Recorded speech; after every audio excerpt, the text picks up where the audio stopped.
welcome to another episode of I Made That. I'm your host, Chloe Emme. I Made That podcast.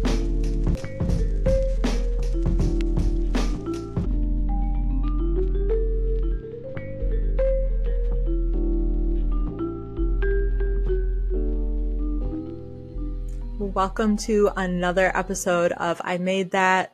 Today is going to be a little bit different. So my guest I'm not super familiar with, and I'm going to kind of get to know him right alongside you guys. So today my guest is EA, or EA the Trilogy. You can find him on Instagram. He is an artist, a producer, and really just an all-around creative. His most recent project dropped on Christmas Day, I believe, so I'm excited to chat about that. But I'm really excited to dive into process. So welcome, EA. Thank you. Thank you for having me.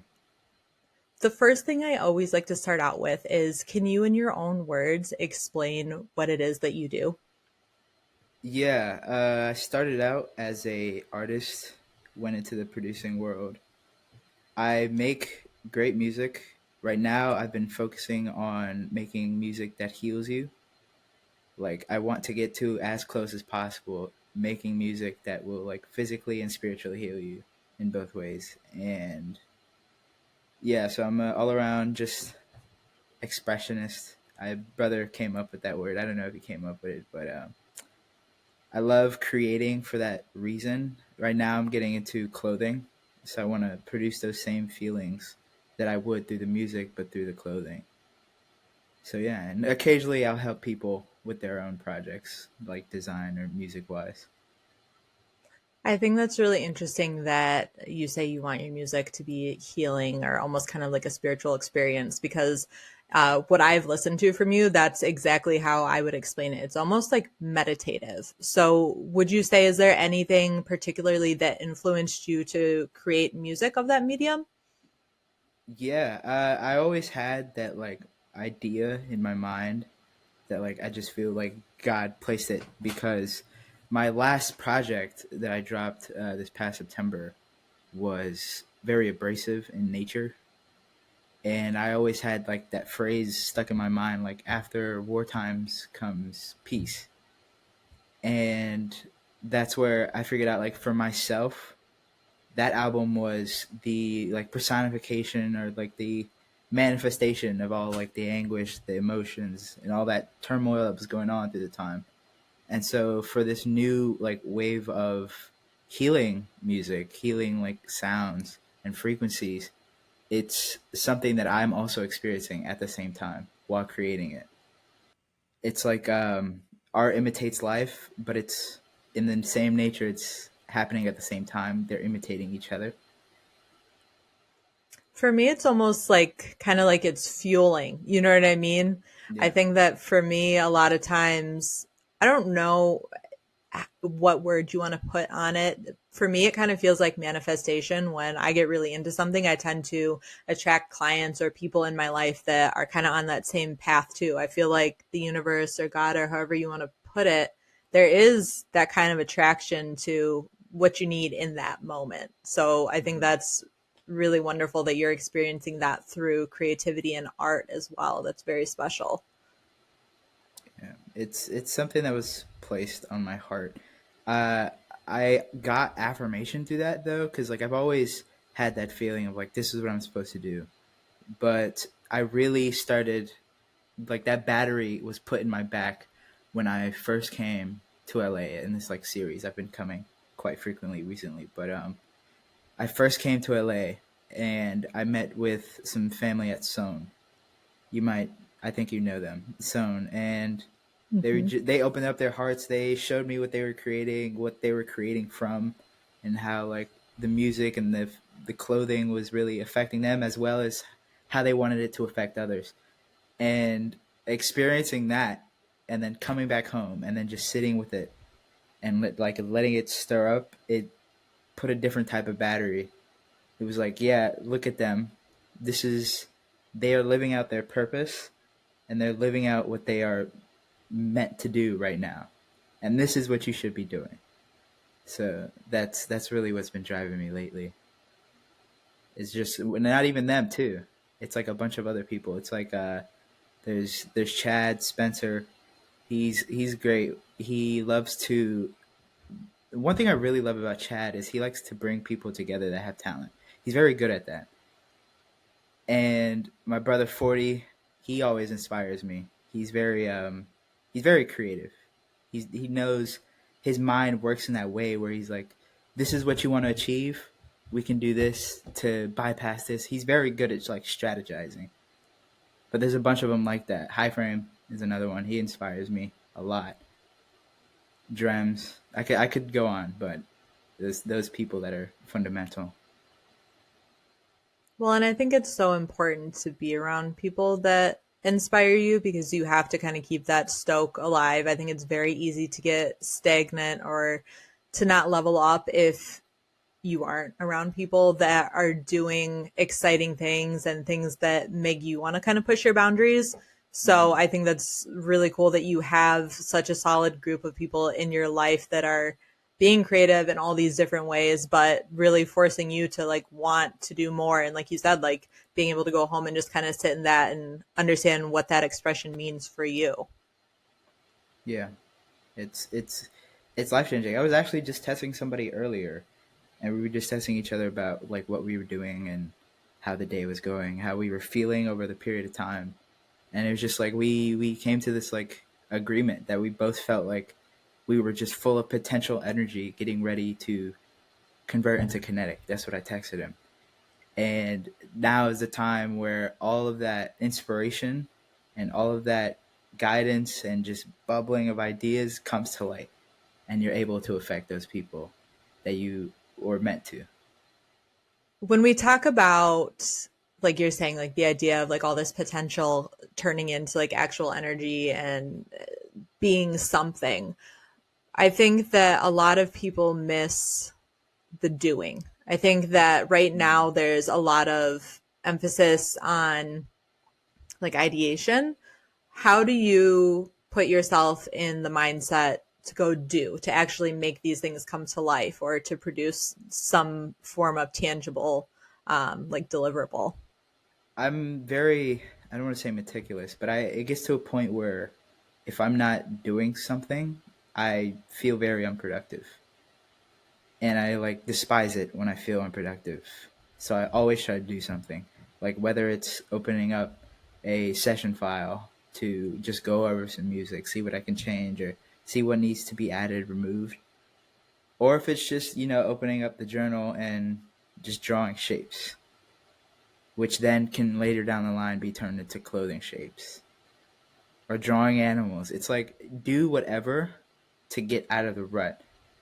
Like consistency, it's consistency is key, but it's also you don't have to be consistent in the level of effort if you can't take it that way. Just do something, and you're at least for me. If I do something, my mind will always follow and take over. Yeah, I think that's a really important lesson for me. I know like the biggest thing I think about when I think of that is like working out. It's like I don't want to get up and work out, but even if I just go do something, even if I just start by like, okay, well, I'm just gonna go like walk on the treadmill, then like you're saying, your body follows and it's like, okay, well, like I actually do kind of like this and I'm already here, so I might as well go do something else Exactly. too. Yeah. So I think that's really cool. And I do think that we have like an emphasis right now in culture of a kind of like all or nothing and people really pushing themselves in productivity, but it's important to just start and do anything, like you said. Yeah, I mean that's what we're called to do. It's just we are called to just do things. Like we were put on this planet, I believe, to do things that would further our existence and then get us closer to who we originally are. And it's like doing the small things. I love the gym thing because I've been doing the same thing with me and my brother back home. We just go to the gym and do something. And then eventually by the time you're there, you feel it. It's like, okay, now I do want to go hit the bench or, go do some leg crunches, whatever it is. Inspiration works that same way as well.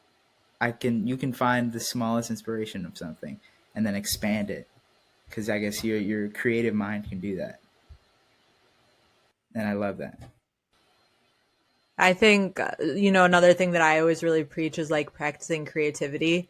So as somebody, I am a creative professionally. You know what I mean? So that's like my job. I don't always get to work on projects that I love. I'm generally, if I had to like put a title on it, it's like graphic design, but it boils down to all different kinds of stuff. So people hire me to make things for their businesses in general. And it's not always what I would make if I had just free reign. It's really Mm. fun. I love it. I love working with people. But I think for me to continue to be creative and to continue to fuel my passion for what I do, I have to practice being creative outside of work. So that includes like painting or even just speaking with people like yourself and getting like different ideas from being around creative people. Do you have any ways that you like to kind of refuel your creativity? Is there anything that jumps out to you? I like watching if I'm not like feeling creative at all, or if I just don't have that the spark that I look for. What I'll usually do is I'll go back and I'll rewatch, re-listen to like just the greats. Like I had this thing for a while where I would just go watch Michael Jackson perform an entire show on one of his world tours. And then by the end of that tour watching it, like there was no way that I couldn't feel some sort of will to create something. And it was the same thing with Kanye, with Ye. Like listening every time I listen to like one of the greater albums like Yeezus or Beautiful Dark Twisted Fantasy, I always get that urge. I'm Yes. like, I have to create something. Like I have to create something that makes people feel the way I felt when I heard this. Sebastian, one of my friends at Sown, Sebastian Reynoso, he's also an artist, amazing artist, and he's been dropping these songs lately. And I remember going out on Sunday, and I was in this empty parking lot, and I was listening to one of the songs. It was called Awaken, and I just found myself like jumping and just flailing around, like listening and experiencing the song. And I was like, now I have to create something because now I got all this energy. Like I said, that potential energy has been building up. Now I have to do that action and convert it into kinetic. So, That's amazing that you have people around you that inspire you that much. Cause like I think it is really easy to say, oh, like Michael Jackson or Kanye, obviously great go tos, but to actually be around people that inspire you that much is super, super cool. Um, so I guess kind of as far as inspiration for music and clothing, would you say those are probably two of your biggest influences, or who do you look to? Are there any particular people or brands or projects that have really in particular inspired you? I would say some of the most maybe not the most, but some of the common ones that you might hear from this like community, like prototypes. It's always good to see them come out with stuff. Ye is a big influence. I love Betsy Johnson. Sewn is one of the biggest right now with their fashion, their clothing. I love watching. I like watching shows, a little older shows like Issei Miyake. Those are always good. And Shane Oliver. Shane Oliver is a really good one to watch. But yeah, when it comes to that, I'll just go on Instagram and just see people create their own clothing, and that's cool. Like, how did you think of that? You know what I mean? Like, I'll go and I'll scroll, and it'll be somebody I've never heard of, or a brand that I've never heard of. Computer, I gotta get their name right, but there's a new one that I found. I think CGI is the abbreviation, but they're amazing too. I didn't even know how I just found them. Like, I felt I should have known them already. But yeah, it could be from anything. Those inspirations, but those are some of the big ones that I have right now. That is one of the really cool parts of the internet. There's obviously kind of a dark side to the internet and being on technology as much as we are now. But I think one of the beautiful things is the idea that you can build community. And like you said, you find this inspiration that you probably never would have found within your own tiny, like physical community where you are. I think social media is important in that manner. And it just gives you an outreach that you wouldn't otherwise have. Yeah. So I kind of talked about how I am technically like creative professionally, right? Hmm. What part of working as a creative professional do you struggle with most? I would say I struggle with the most is letting go of your will as opposed to the artist. Like I'm talking music specifically right now, but also this also applies to clothing where I like to impose my will onto the art, but most of the time the art has a will of its own, and it's like there's a reason for that, and because usually when the art is allowed to do what it's supposed to do, the impact is much greater than what you would want it to do. Like I'll open up a session and I'll find some sounds that I like, and I might have like a formula in my head, like I want to do this, have the chorus sound like this, then bring in the verses and da da da. But most of the time, I find like the most impactful songs come from literally just finding things that I love to hear together, and then just allowing the music to guide where it's supposed to go. Instead of saying like this is how I want it to sound, going like this is how it's gonna sound, or this is how it's meant to sound because this is how it came forth. Almost more like curating something versus trying to create it from scratch. It kind of sounds like you're able to witness what is supposed to be. Exactly. Instead of like imposing your own will on it.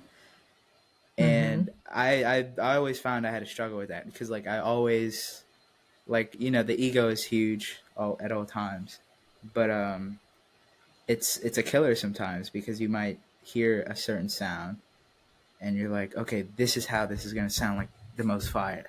Like this is how I already know I've got it in my head. I'm locked. But most of the time, I'll like go back to a beat I produced, some time ago, and in the moment I can remember being like, okay, this is how it's gonna go. It's gonna sound good like this, and then I'll go back and I'll like completely strip it down and just allow the art to form, and it's a completely different beat after I reworked it, just allowing it to do what it should do. And I feel like that could apply to any creative profession where you just allow the art to do it. No, I agree. I guess kind of to piggyback off of that, what does your creative process generally look like? Yeah, so if it's not, me entailing like I gotta find this so I could make this, it's most of the time it's okay. When it comes to music, it's usually me opening up a session, and it's usually because I've heard something and I'm like, this sounds really good. Like this scratches that part of my brain that I needed scratched. So now I'm going to open up a session, put it in the session, and figure out how this is gonna work, or like just figure out what is it that this piece is trying to do. And I've been recently I've been messing around with like more static sounds, more like abrasive sounds, and I'll allow the abrasive sounds to like live in their fullest form, like some random industrial saw, and then put it in a sampler or add a bunch of other instruments with it, create this entirely different sound from that one original sound, and then allow that process to go on. The process of like, okay, this is here, this is here, this sounds good with here. Let's add in some percussion. Let's add in this and that, and I might leave it if it's done. Sometimes we like to claim things as perfect, or like we like to want to claim things as perfect, but you can't really do that. And so sometimes I'll hear a piece and then I'll just be like, this is done. Like nothing can be added, nothing can be reduced. Or I might get to a point where I'm like, this has potential, or this is going somewhere, but I can't take it to there right now. So then I'll put a pause or I'll stop. And then if I have something that ignited from this one that wants me to create another one, I'll do that. But if not, that's usually where I'll stop and then wait for the next like inspiration to come. So you're kind of talking about in this conversation the idea of chasing perfection, and at least the last song that I saw that you put up on Instagram on Christmas was called Perfect. Is that Yeah. something that is kind of a recurring theme in your life that you chose to express through music, or how did that come about? Yeah. So actually, that song "Perfect." It's the chorus is my friend Moses. He is singing, "Isn't it also perfect when I grow tired? When you see me cry, living our perfect lives." So it's literally just about the chase or the feeling of being perfect, but in the sense you're not because you're sitting there crying, right? And I've always like everything I do, I would chase perfection. And I don't really think chasing perfection is the bad thing. I think chasing perfection to no end on a single project is bad because then you won't be allowed to continue another project. And so I always chase perfection because I think that's what's called of me. Like I think I have to chase perfection in order to create greatness, but I don't think there'll ever be a point where it's like this is it. This is perfect. You know, like there's no going past this because that's what perfect, at least to me, sounds like. It sounds like there's this is it. There's no past this. I agree. I think that perfection for me sounds very final and like this is the end point. And I don't think if that's what perfection is, like I don't want it because always want to be in pursuit of something. So Mm-hmm. I think that the way you explained that really resonates with me. I think that I try and give everything my maximum effort and I try and put things out that I'm very proud of and that are to the best of my ability. And whether or not that's perfect to you, you can decide that. But it pushes me to continue to, grow and go on my journey. Mm-hmm. Yeah, perfection. We strive for it, but I like, in a sense of the words that I want to use, like I want to achieve greatness. You know, because greatness has its own scale. Like Alexander the Great was great, but he wasn't great to some people. Or there's different like levels. Like I could say this is greatness, but I could also say this is greatness. Right? I could say this song that came out 2 years ago is greatness by one artist, but then I could say that same artist in another 2 years came out with something even greater, which is also greatness. So I like that word when I just using that. Yeah. So what does greatness look like to you right now? What does that mean? Greatness is like achieving what it's supposed to. Like greatness is allowing the art to completely form into what it's supposed to be in that time. And that's greatness. Like I'll listen to a song by Michael from the 80s and it was greatness. But by today's standards, the production isn't as big as what we have now. People can put much more production values in their songs 40 years later, right?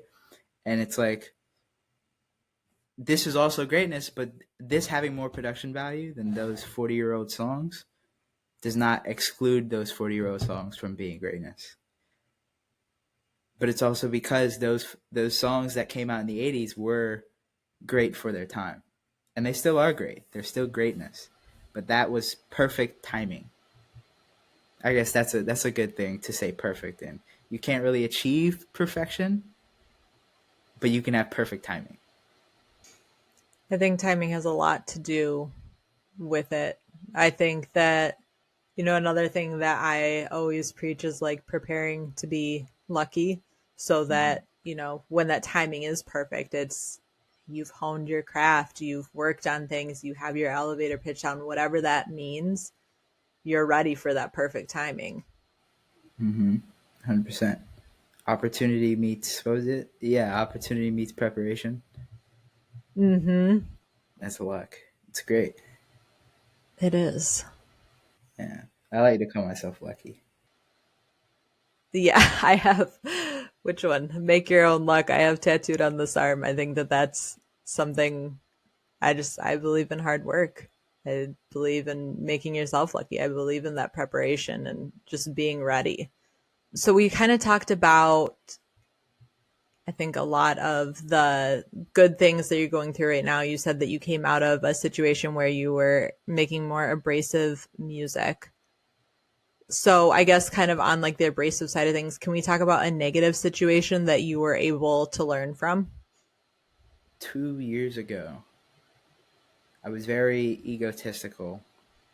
I to a certain point I still am now, but it was more of a narcissistic egotism back then. There was the feeling of, I had that feeling of achievement, you know? Like I felt like I was starting to create good music, and I felt like this is okay, this is great. This is how I make it. This is how great I am, you know? And that's always a downfall. Pride is always a downfall. And during that time, I learned just how slow you become because of pride. Because there was a short period of time where all that pride I felt was leading to me not becoming as great as I should be. And that's why I don't like the feeling of achievement. This was actually something Michael said, but he said it beautifully. They asked him why he doesn't have like his plaques in his wall, and he said he doesn't keep it in his house because he'll feel achieved, and then he won't be inspired to create anything greater. And that's how I felt. I felt achieved to a certain extent, but through that came like stubbornness, came like the unwilling to learn, and luckily I came out of that. You know, the preparation to get out, and the right amount of people around me who inspired me and showed me like, this is, we're not on ego right now, we're not on pride. What we're doing now, like our main focus is to provide great art, not for yourself but for the whole of humanity. So like there's always a bigger cause than you. So it's always about, working together with people that have those same goals, ambitions, or have that same feeling. Yeah, I would say that's probably one of the most negative parts about my career so far. Yeah, I think it's really important to be humble. It's kind of a double-edged sword because you need to be able to be excited about achievements and, on the one hand, celebrate those, but also not like overly celebrate. And like you said, just continue to feed your ego so that you, again, kind of become complacent almost. Mhm. There's always like there's always somebody who knows how to do something that you do better, right? And there's always somebody who might not be better, but over time they might have better, ideas, or over time they might just do whatever it is that you had so much pride in and like squash it. And there's a reason for that. It's because like I forgot who said it to me, but somebody said, don't think that your ideas are yours, because ideas are free. And if you don't act upon your ideas, somebody else will. And it's not because you told them what the idea was, but it's rather because they just thought of the exact same thing. So Yeah. that kind of put everything, or a lot of it, into perspective for me. I think again, like this is totally like a personal kind of like belief, but I feel like again, like the universe or God or however you want to put it, kind of places these ideas out there and they'll give you a certain amount of time to act on them. But if you don't act on it, like somebody else is getting that idea. And that's Exactly. what I kind of feel like. I feel like there's been so many instances for me where I came up with something and I was like, oh, I'm going to do this. I'm going to do this. Dragged my feet, didn't do it. Next thing you know, it's a great fucking idea. Somebody's doing something with it. And it's like my shot clock ran out. You know what I mean? I didn't Hmm. act on that. Yeah, exactly. So yeah, no, I think that's super, super relatable. Okay. What like piece or project or something that you've created, what are you most proud of that you've made thus far? You see, I'm really proud of the album I already dropped in September, but at the same time, I'm proud of to the ability that I'm finding that this new music is being able to heal. Like the song that I dropped on Instagram on Mm-hmm. Christmas, I had three different people who I knew personally like text me and tell me that like this is basically affirming that this is doing what it's supposed to do. Like the thought and the emotion that was giving to me while creating it manifested itself through these people, and these people affirmed it to me, and I was proud of that, you know. But when it Yeah. comes to clothing, I'm relatively new. I'm getting, all these manufacturing done, but I have a couple prototypes, and I would say this one actually that I have on. I have a black tank on top of a black hoodie right now, and I'm really proud of how this came out. I had some pictures posted up on Instagram, but I just love how it sits on the figure. So yeah, those are what I'm most proud of right now, I guess. I know I forgot to even ask you at the beginning if you were wearing anything that you had created, but I kind of figured. Yeah, it's very simple. Like going back to the inspiration creation side, it's like this was very simple to make. The tank, very simple. Doing things in the most simplest way is like step one. Like I remember I wanted to make a mask and I didn't know how to do it. And so literally I took cloth that I had and I had this head model, like this like styrofoam head model, and I would place the cloth around the head in ways that I thought would just look cool. And I didn't have like a sewing machine with me. So all I did was I took these like industrial staplers and I stapled the cloth together in a certain way, and it worked. I got the figure, I got like a prototype, quote unquote, and that itself, like even without coming out with it, or even before that, creating a functional product, it's like just the simple fact of creating prototype one gives you that joy. It's like you've manifested it, you started the process, and that's what I really really love about it. Well, it kind of ties back in, I feel like, to that idea of just doing, just starting. Like, I think so many people, I see it a lot in the business world. I work with people all the time that have like these great ideas and they're working on it and they continue to try and get it to a point where they feel like it's ready to launch. And it's like, just put it out in the world. Just get it out there and we'll figure it out as we go. So I think that that's like the same thing with the prototypes. And like you said, you get that joy from it. You get to have something tangible and then you work on it, and that's also a joy. Hmm. I love it. I love creating something, like being in the middle of creation and just knowing that the end product is going to come out great, just by having the fact. Like I don't know how it works for other people, but when I'm creating something, in the middle of it I can sort of tell, like I don't want to say in the middle, maybe like 3/4 of the way, I can sort of tell what direction this is heading and whether or not it'll be great or like filler. And 3/4 of the way, like if it's not something that I didn't like, it didn't achieve the same, like the feeling that I wanted, or it didn't get to that level of greatness that I thought it could, it's still something that helps me create something great later because I learned something while creating this one. And then if it is like 3/4 that way, and I feel like okay, this is turning into something, This is turning into something like new. It gives me like that extra battery or whatever. That's like, oh wow, okay, this is going very well, and I'm creating it. It's another level of joy. I think that's like the mark of a true creative. I have a client who he owns a creative agency. They do all kinds of stuff.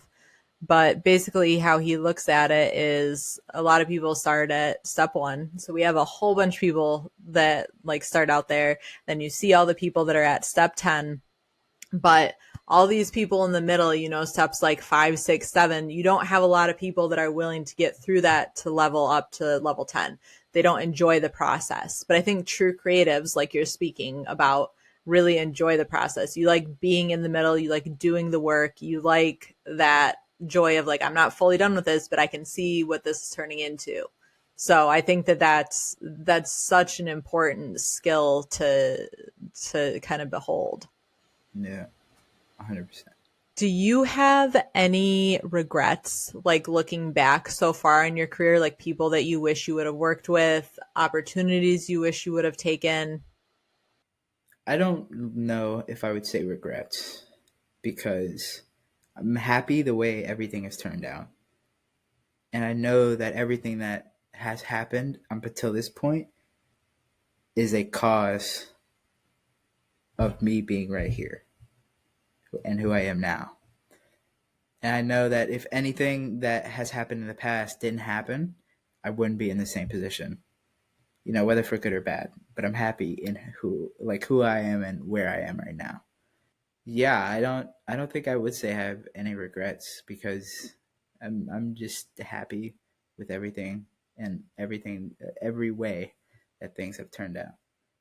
That's, I think, a really beautiful way to look at it is, kind of like the we don't lose, we learn mentality. And like you said, maybe if something would have gone better at one instance, you wouldn't have been here and been able to have that kind of fulfillment that it seems like you have at this point in your career. So I have really enjoyed speaking with you. I think this has been absolutely wonderful. We are at the point in the conversation where I get to ask you the question that I ask every single person that comes on this podcast. What is the wildest story that you can tell me on this podcast? Most stories when it comes to, career wise or just who I am in general, Mm-hmm. they're not that wild. If I were to give you something, I would say a crazy point in my life. One of my friends in Orlando was performing at this event, and he didn't know I was coming. And I snuck in. I went through all the backing, and then he came off. You see, it's not even that wild, but basically, I snuck into this little event, and he came off. We said hi, and I eventually we performed the song that we had together at the time. Like me going there, like kind of unannounced, I guess was kind of crazy, but yeah, I mean, my life is pretty mellow. I don't know. It's Well, this was wonderful. It was so nice to chat process with you. I do want to give you an opportunity to let everybody know where we can find you. Yeah. As of right now, you can find me on Instagram at EA the Trilogy. I believe Twitter as well. And we're pulling up the website. The website was up for a little bit. We're redesigning right now. Allingod.com. It's where all the clothing, just like my hub, sort of, for music and clothing and art. It'll be art from me and collaborators and just people I associate with. Yeah, just to showcase and create like a village, because the dreams are big, but the ambition's even bigger. He's got a lot of stuff in store for the future, so we're waiting for that. We're ready. Awesome. Well, thank you so much, EA. You're welcome. No problem. That was good. I love being here. We'll see everybody next week.